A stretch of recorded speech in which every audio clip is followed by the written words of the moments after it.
La grand-tante. Dans le calme logique habite la grand-tante. Tout rappelle les jours défunts de l'ancien temps.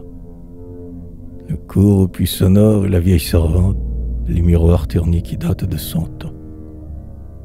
Le salon a gardé ses tentures de Flandre, où nymphes et bergers dansent au fond des bois. Aux heures du soleil couchant, on croit surprendre dans leurs yeux un éclair de l'amour d'autrefois. Du coin sombre au sommeil une antique épinette, parfois un long soupirement si fut au hasard, comme un écho des jours où, pimpante et jeunette, la grand-tante y jouait Rameau, Gluck, Mozart.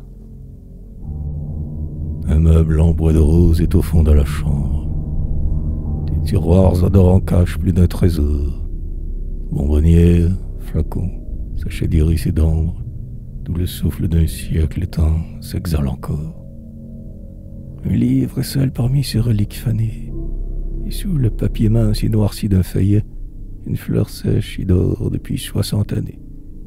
Le livre, c'est Zaïre, et la fleur, un œillet. Été, près de la vitre, avec le vieux volume, la grand-tante se fait rouler dans son fauteuil. Est-ce le clair soleil ou l'air chaud qui rallume la couleur de ses joues et l'éclat de son œil? Elle penche son front jauni comme un ivoire vers l'œillet qu'elle a peur de briser dans ses doigts. Un souvenir d'amour chante dans sa mémoire, tandis que les pinsons gazouillent sur les toits. Elle songe au matin où la fleur fut posée, dans le vieux livre noir par la main d'un ami, et ses pleurs vont mouiller ainsi qu'une rosée, la page où 60 ans l'œil rouge a dormi.